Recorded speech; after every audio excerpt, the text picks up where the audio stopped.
Mansa Musa, the ruler of the Mali Empire in the 14th century, is widely considered the richest individual in human history. Born in 1280, Musa Keita I, commonly known as Mansa Musa, ascended to the throne in 1312 after the previous emperor, Mansa Abubakr II, is believed to have embarked on an ambitious expedition to explore the Atlantic Ocean and never returned. Mansa Musa, of noble Keita lineage, inherited an empire that spanned African gold cities like El Dorado.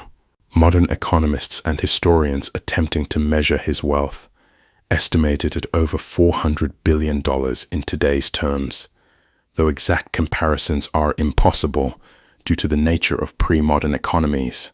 Mansa Musa's wealth was not merely in gold, but in vision.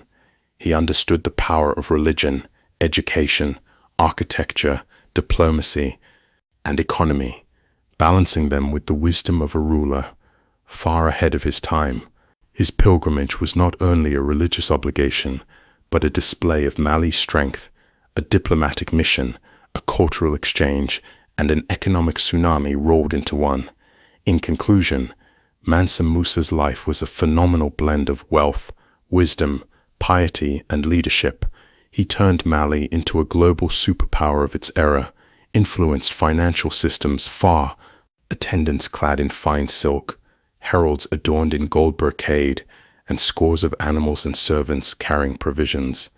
Musa's journey traversed through the Sahara Desert, passing cities such as Ouattara and Timbuktu, eventually reaching Cairo, and then onward to Mecca. When Mansa Musa arrived in Cairo, he distributed gold so lavishly among the local populace, merchants and attendants documented instances of currency manipulation via oversupply. His actions in Cairo not only demonstrated his almost incomprehensible wealth, but also put Mali on global maps.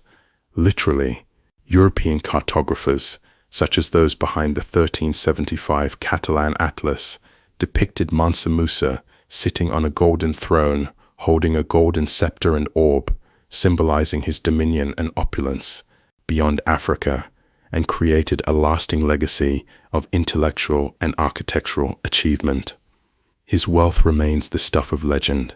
His impact, however, is tangible and historically rooted.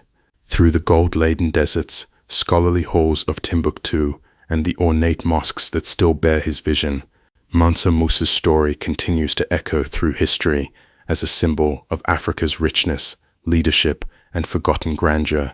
Beyond his pilgrimage, Mansa Musa was a devout Muslim and patron of Islamic culture. Inspired by his journey and the scholarship he encountered in places like Cairo and Mecca, Musa brought back architects, scholars, and artisans to Mali. Among them was the famous Andalusian architect Abu Ishaq al-Sahili, who helped design numerous mosques and palaces throughout Mali, including the celebrated Jingareba Mosque in Timbuktu, which still stand dignitaries. The gold he gifted during his pilgrimage, often to the poor, mosques, or scholars, symbolized both piety and power. His charity was legendary, but so was his understanding of public relations. Musa ensured that everyone he encountered knew the name and wealth of Mali, law, theology, and mathematics, some of which have survived to this day. Mansa Musa's legacy is inextricably tied to the intellectual renaissance of West Africa. He established Timbuktu as not just a commercial hub, but as a spiritual and intellectual powerhouse of the medieval world.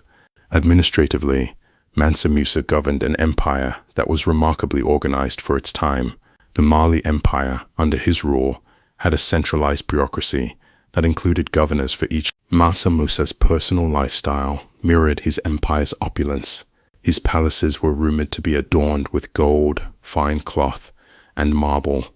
His wardrobe included garments made of silk and embroidered with gold thread.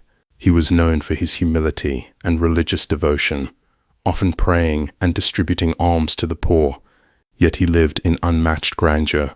His treasury overflowed with precious stones, gold nuggets, and elaborate gifts received from foreign production, transportation, and trade. Musa's leadership ensured peace and prosperity, with roads maintained and protected, allowing traders to move freely, boosting economic and cultural exchange. His reputation for justice and wealth spread far beyond Africa, reaching Europe and the Middle East, altering the global perception of sub-Saharan Africa for centuries. Production, transportation, and trade. Musa's leadership ensured peace and prosperity, with roads maintained and protected, allowing traders to move freely, boosting economic and cultural exchange. His reputation for justice and wealth spread far beyond Africa, reaching Europe and the Middle East, altering the global perception of sub-Saharan Africa for centuries. Province, tax collection systems, and justice mechanisms based on Islamic law. His government was multilingual, multicultural, and operated on principles of fairness, religious tolerance, and strategic diplomacy. Musa expanded Mali's borders through both diplomacy and conquest, incorporating cities such as Gaoual and controlling vast gold mines in the Bambouk and Buri regions. The empire's strategic placement along the Niger River facilitated agricultural, spanned vast territories across West Africa, including parts of present-day Mali, Senegal, Gambia, Guinea, Niger, Nigeria, Mauritania, and Burkina Faso. He ruled during a golden age of prosperity, stability, and scholarly advancement in Mali. His reign, which lasted until around 1337, was marked by immense supply, and that gold was under royal monopoly, meaning it all belonged to the emperor.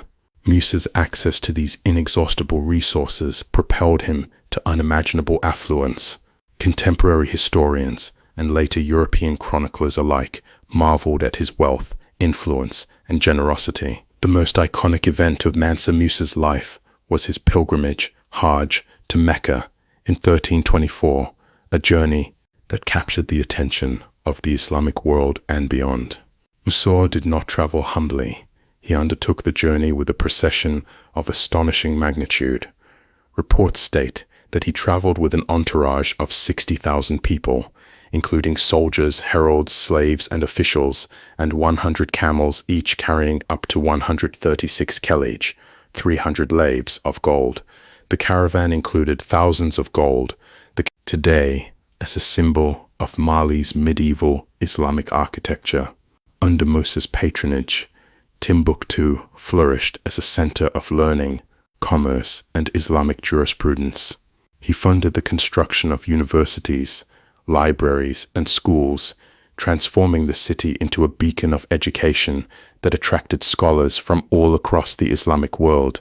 The Sankore University in Timbuktu became a prestigious institution, housing thousands of manuscripts on astronomy, wealth, sophisticated administration, the promotion of Islamic scholarship, and one of the most legendary pilgrimages in recorded history. His empire was strategically located across trans-Saharan trade routes that dealt in gold, salt, ivory, slaves, textiles, and other commodities. It is estimated that Mali during Mansa Musa's reign was producing over half of the world's gold,